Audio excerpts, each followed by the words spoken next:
Right now, your power is coming out of dormancy, and as it does, there's a very important question that must be addressed because there's permission that you need to give yourself, and it is this: are spiritual people allowed to be angry? Don't we have to be all love and light? Isn't there only love, and everything that isn't love isn't spiritual? And it's also compounded by the fact that there are people out there who, if you do get triggered, do get angry, do feel outrage, injustice, whatever it is, they'll say things like this to put you back in your box. They'll say things like, I really thought that you were more spiritual than this. I thought that you knew better than this. That passive-aggressive, condescending energy that tells you basically you don't have the right to feel what you feel and you should rather just disown it.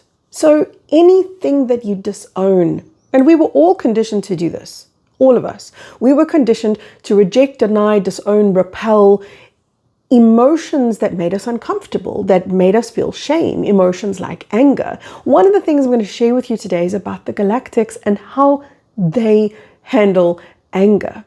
Now, there are members of the Love and Light Brigade, and who are the Love and Light Brigade? And why am I using that word? Kerry, you're so judgmental. The Love and Light Brigade are people who cannot get authentic. In their world, there is no anger. Anger doesn't exist. And if it rises up, they just love more. And there's more light. And there's only love. And really what it is a frequency net that they've cast upon themselves. They're essentially mimicking what the false matrix did. The false matrix cast a frequency net over us that basically encapsulated us into a very narrow bandwidth of energy. So we learned this behavior, and a lot of spiritual people are trying to mimic this behavior of just shut it down. Shut it the hell down so that you only feel this bandwidth of acceptable frequencies. So the Love and Light Brigade are generally very spiritual people, but they really battle with authenticity. They really battle to roll up their sleeves and just get real. Now, a lot of people ask me this question: how do I raise my frequency? And it's really simple. The fastest way to raise your frequency is authenticity. And then when I say that, people go, oh, I think she means love, because what she really means is the fastest way to raise your frequency is to be love, right? Yes, it's true. But if you're authentic, then you are love already. You are authentically love. Love is your nature, but authenticity allows you to access your nature.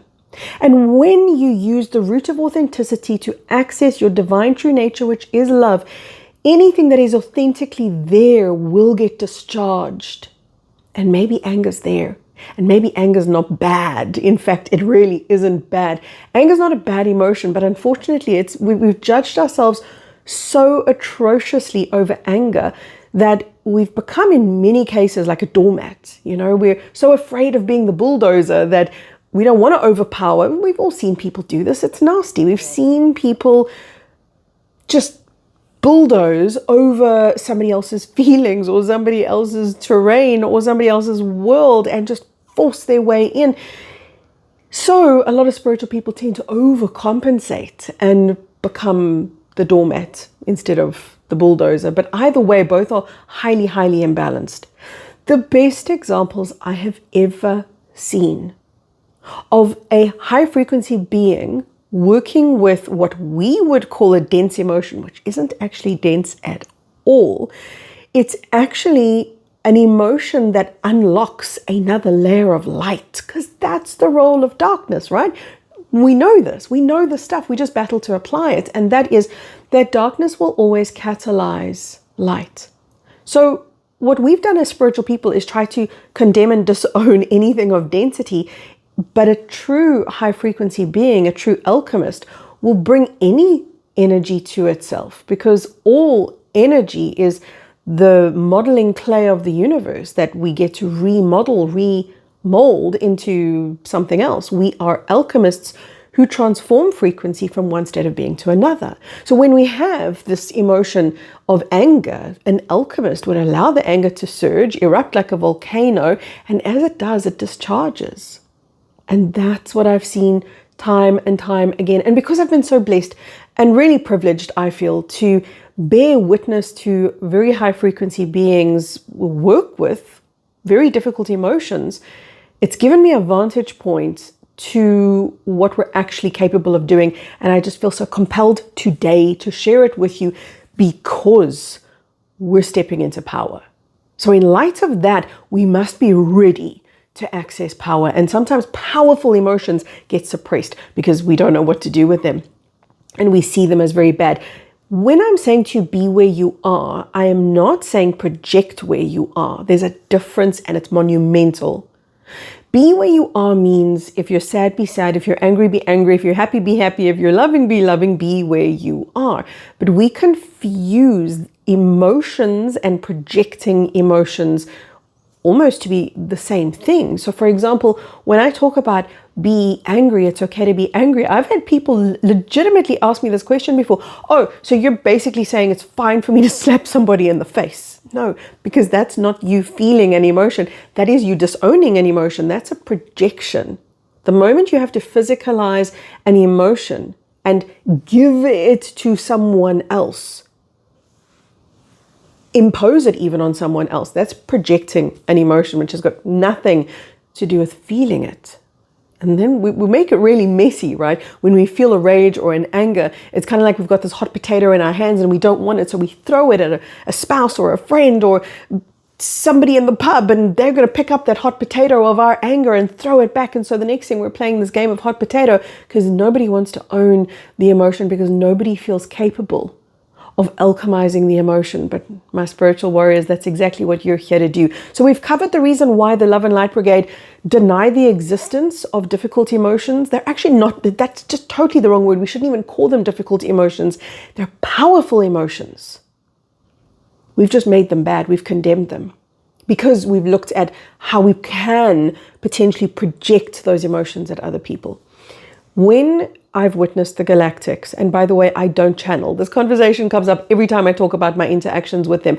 There's a very big difference between me channeling information from another being and me having a conversation with another being. I've only ever had conversations with them. I don't channel them. Well, to be fair, I have on the very odd occasion, but it's not something that I do or even like to do. I don't even like to listen to channeled information because to me, it is an intervention of our own free will. We should be learning to speak as ourselves. And the galactics that I've worked with have been so emphatic about the importance of us learning to find our own voice, not to let somebody else's voice speak through our own, or somebody else's insight cast a shadow over our own, as if to say this being knows more than me, when the very work that we're here to do is to access our moreness, not somebody else's moreness or somebody else's higher frequency-ness. It's to access our own. But we perceive other beings to be so advanced and ourselves so incapable of that advancement that we give up trying to meet them at the levels where they operate on. So in my conversations with the galactics, I've watched them in real time respond to events that have happened for humanity. For example, in 2020, we were really busy. There was a lot of coercion and manipulation taking place among humanity in that time. Now, I often laugh when people say, oh, you know, in 5D, there is no anger. No, there is anger. It's just dissolved and, well, it looks so different. It's first of all dissolved as soon as it arrives. Not as soon as, like the instant, but almost as soon as it arises, it's dissolved and it's alchemized. But what happens is, as that surge, and that's what I want you to know, there's a surge of energy that is anger. It's like a volcano. The surge comes up. We then feel shame and deny it and push it down or project it out. But they don't. They feel the surge and they let the surge empower them because they don't judge other people's emotions, because they don't judge their own emotions. The thought doesn't even cross their mind of the thing that I'm feeling is bad, that I'm too spiritual to feel this. This is wrong. I'm not allowed. They just let that righteous anger surge in the same way that, for example, let's just say you witnessed a child being hurt. You're going to feel 1,000 different feelings. But part of that process is this upwelling of a powerful energy.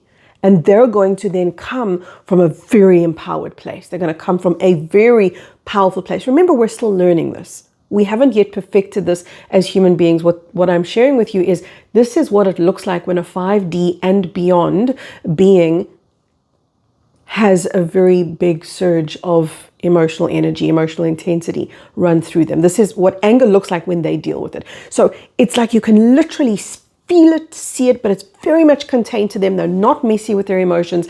The concept of you're responsible, you must make me feel better now, this is all about you and I'm going to make you feel bad, that doesn't even occur as a thought. It is merely, this is my anger, no matter who caused it. That's irrelevant. This is my anger.